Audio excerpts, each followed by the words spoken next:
Assalamualaikum viewers, welcome to Inaaya's kitchen recipe. நம்ம சேனலை subscribe பண்ணலனா மறக்காம சப்ஸ்கிரைப் பண்ணிடுங்க. பக்கத்துல இருக்கிற பெல் பட்டனை கிளிக் பண்ணுங்க. அப்பதான் நான் டெய்லி போடுற வீடியோஸ் உங்களுக்கு வந்து சேரும். லைக் பண்ணுங்க, கமெண்ட் பண்ணுங்க, மறக்காம ஷேர் பண்ணுங்க. Thank you viewers. இன்னைக்கு நாம வல்லாரை கீரையில தோசை பண்ண போறோம். வாங்க எப்படி பண்றதுன்னு பார்க்கலாம். பாருங்க, இதுதான் வல்லாரை கீரை. இதோட தண்டை நம்ம வந்து தனியாக கட் பண்ணி எடுத்துக்கலாம்.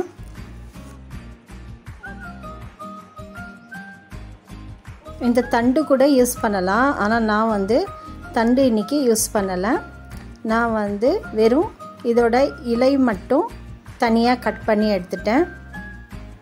பாருங்கள், வல்லாரை கீரை எல்லாம் க்ளீன் பண்ணி எடுத்தாச்சு. இப்போ நாம் தோசைக்கு தேவையான அளவு இதில் ஒரு கைப்பிடி அளவு மட்டும்தான் எடுக்கிறேன், மிச்சது அப்படியே வச்சிடுறேன். இதை நல்லா வாஷ் பண்ணி எடுத்துக்கலாம்.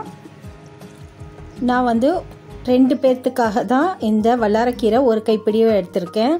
2 பூண்டு, சின்ன வெங்காயம் ஒரு 8, பச்சை மிளகா 1, கொத்தமல்லி இலை கொஞ்சமாக, ஜீரகம் கொஞ்சம், ஒரு வடை சட்டி எடுத்துக்கலாம். அதில் ஒரு டேபிள் ஸ்பூன் ஆயில் ஊற்றிக்கோங்க. 1/2 டீஸ்பூன் ஜீரகம் சேர்த்துட்டு அதில் வெங்காயமும் பூண்டும் போட்டுட்டு நல்லா கொஞ்சம் வதக்கிக்கலாம்.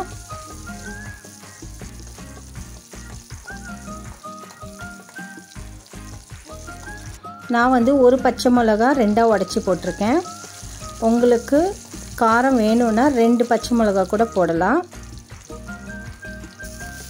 இப்போ நம்ம வல்லாரைக்கீரையும் இதில் சேர்த்துக்கலாம். கொஞ்சம் மல்லி இலை அதையும் சேர்த்துக்கலாம்.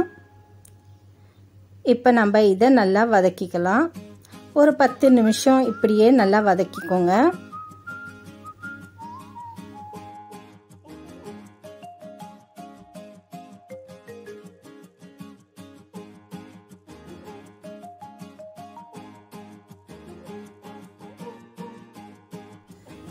இந்த தோசைக்கு வந்து நான் வந்து தக்காளி சட்னி வச்சுருங்க. அதையும் ஒரு பக்கம் அதையும் நான் வதக்கிக்கிட்டு இருக்கேன்.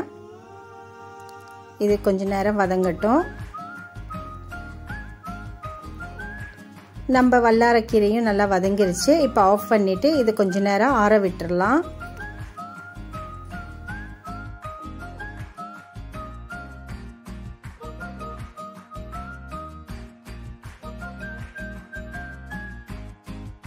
இப்போ நம்ம வதக்கினது நல்லா ஆறிடுச்சு. இப்போ நம்ம இதை மிக்ஸி ஜாரில் போட்டுட்டு கொஞ்சமாக தண்ணி ஊற்றி நல்லா பேஸ்ட்டாக அரைச்சி எடுத்துக்கலாம். பாருங்கள், இந்த மாதிரி பேஸ்ட்டாக அரைச்சி எடுத்துக்கோங்க.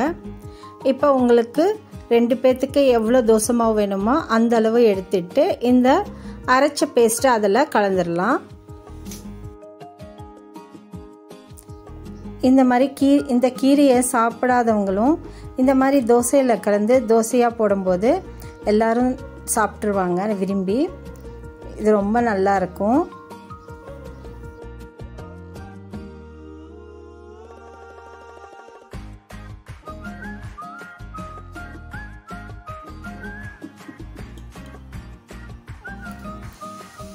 பாருங்க, தோசை எப்படி பச்சை கலரில் எவ்வளோ அழகாக இருக்குது பாருங்கள். டேஸ்ட்டும் அதுக்கு தகுந்த மாதிரி நல்லா இருக்கும். உங்களுக்கு தேவையான அளவு எண்ணெய் ஊற்றிக்கோங்க. பாருங்கள், முறுன்னு வல்லாரைக்கீரை தோசை ரெடி ஆயிடுச்சு. இது கூட கார சட்னி, தக்காளி சட்னி, வெங்காய சட்னி இதெல்லாம் ரொம்ப நல்லாயிருக்கும். சட்னிலாம்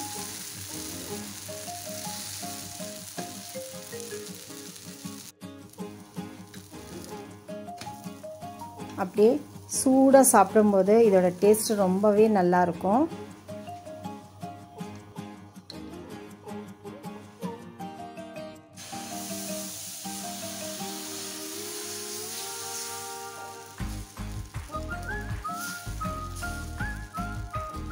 இப்போ நம்ம இந்த தோசையிலேயே ஒரு முட்டையும் உடைச்சி ஊற்றிக்கலாம்.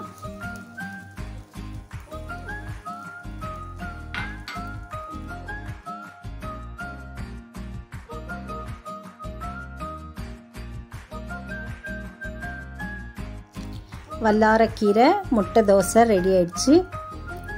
நீங்களும் இது ட்ரை பண்ணி பாருங்கள். ரொம்ப நல்லாயிருக்கும். குழந்தைங்களுக்கும் இந்த மாதிரி செஞ்சு கொடுங்க.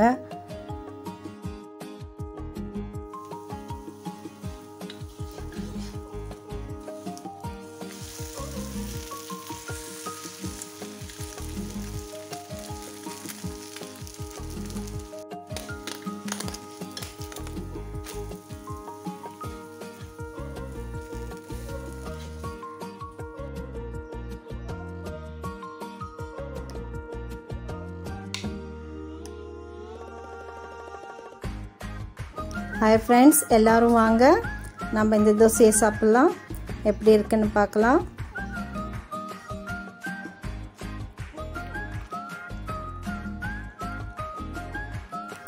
மறக்காமல் ஷேர், லைக், கமெண்ட் பண்ணிடுங்க. Thank you viewers.